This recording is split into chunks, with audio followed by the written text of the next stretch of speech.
안녕하십니까, 홍철기입니다. 오늘은 2024년 2월 13일이고요. 저녁 뉴스 시작하도록 하겠습니다.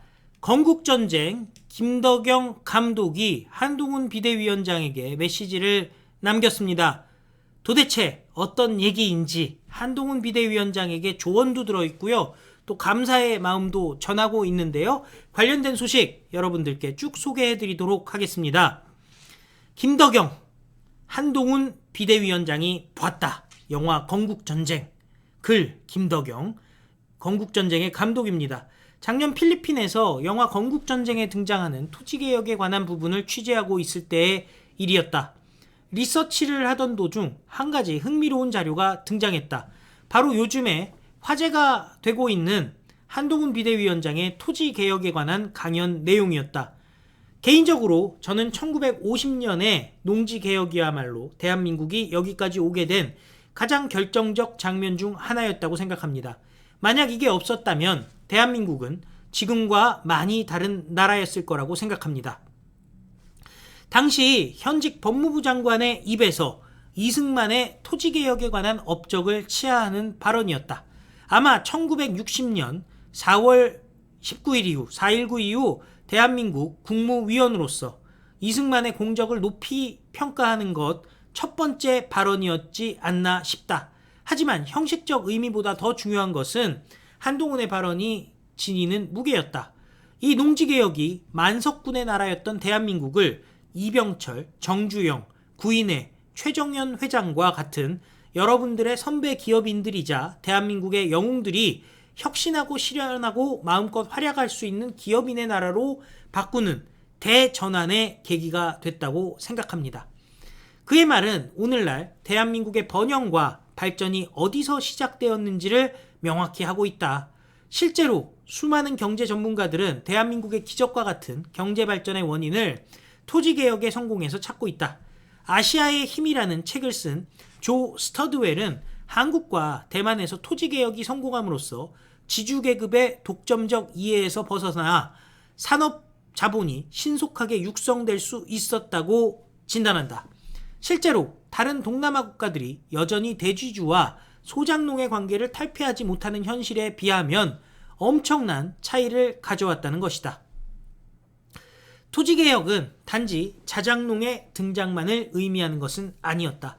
자기 땅을 가진 농민들은 피땀 흘려가며 농사를 지었고 그렇게 번 돈으로 자식들을 대학에 보낼 수 있었다.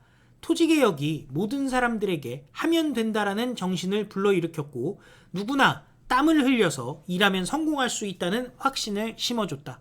토지개혁이 교육혁명과 같은 국민들에게 미친 정신적 영향은 돈으로 환산할 수도 없는 막대한 것이다. 그렇다면 원점으로 돌아가서 그걸 누가 해냈는가 하는데 중요점이 있다. 영화 건국전쟁은 그 주인공이 바로 이승만 대통령이었음을 명확히 한다. 시대를 앞서가는 탁월한 지도자 한 명이 나라의 운명을 바꾼 것이다. 실제로 필리핀의 경우는 우리와 정반대다. 지난 100년에 가까운 시간 동안 거의 모든 정치 지도자들이 토지개혁을 시도했지만 성공한 경우는 하나도 없다. 이유가 뭘까? 결론부터 말하면 대통령부터 국회의원, 정관계 인사까지 모조리 대지주들이 있기 때문이다. 당연히 토지개혁을 실시하려고 해도 요리조리 법망을 피해서 토지개혁을 무력화시키는 또 다른 법안을 만들어낸다. 진정한 의미에서 토지개혁이 제대로 이루어질 리 없다. 필리핀을 취재하는 동안 대한민국에서 벌어졌던 1949년의 토지개혁의 의미, 그리고 이승만의 탁월한 리더십에 감탄하지 않을 수 없었다. 사실 우리의 행복과 번영은 거저 얻은 것이 많다. 1945년 해방 자체도 따지고 보면 미국이 일제를 패망시킨 것이 결정적 원인이었다. 1948년 여성에게 부여된 투표권 역시 서구 사회와 비교해보면 땀 한 방울 흘리지 않고 얻은 여성의 권리였다.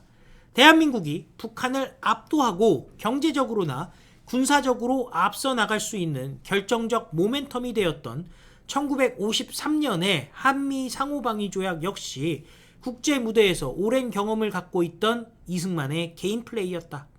미국의 아이젠하워나 영국의 처칠, 소련의 스탈린조차도 몇 수는 발 아래 둘 정도로 탁월한 정치 감각의 소유자였다. 하물며 30대 중반이었던 북한의 김일성은 상대조차 되지 않았다. 1960년대 필리핀은 일본의 뒤를 이을 아시아의 차세대 주자였다. 그런 필리핀이 현재까지도 1960년대에 머무르고 있는 원인, 필리핀 마닐라 대학의 타뎀 교수는 토지개혁의 실패에 원인이 있다고 명확히 말하고 있다. 2005년 한국을 방문했던 브라질 대통령 룰라는 브라질처럼 풍부한 자원을 가진 나라에 왜 5천만 명이 넘는 절대 빈곤층이 존재하는가라는 질문에 이렇게 답을 했다. 한국은 1950년대에 농지개혁을 했지만 브라질은 그러지를 못했고 아직도 그것이 풀어야 할 숙제입니다. 이쯤 되면 이승만의 토지개혁이 얼마나 우리에게 고맙고 위대한 것이었는지 실감이 갈 것이다.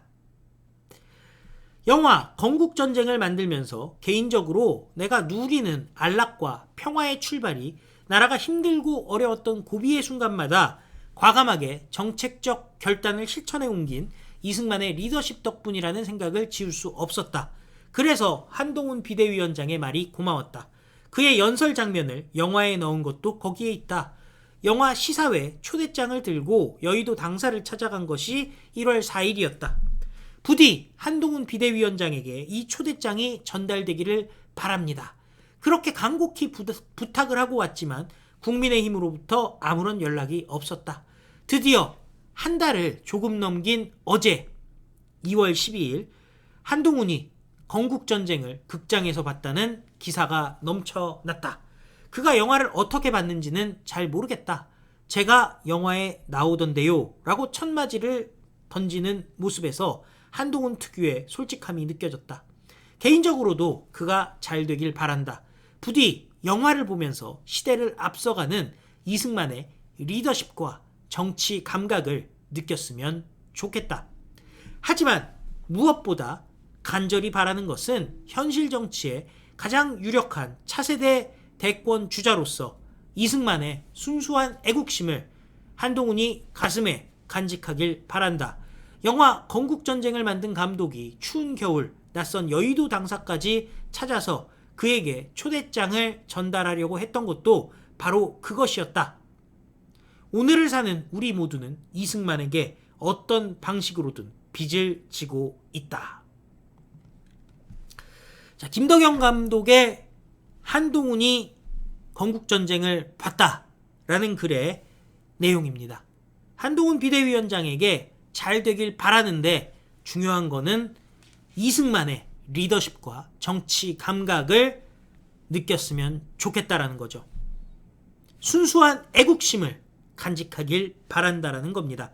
한동훈 비대위원장 어제 영화를 보면서 많은 것을 느꼈으리라 생각합니다. 중요한 것은 4월 10일 총선은 제2의 건국전쟁입니다.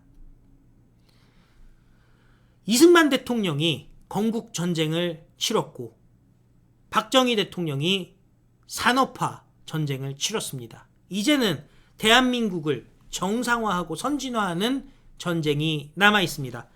부디 김덕영 감독의 바램처럼 한동훈 비대위원장이 이승만 정신을 가슴에 품고 승리하는 총선이 될 수 있었으면 좋겠습니다. 다 같이 외치겠습니다. 우리는 승리합니다. 감사합니다. 안녕히 계십시오.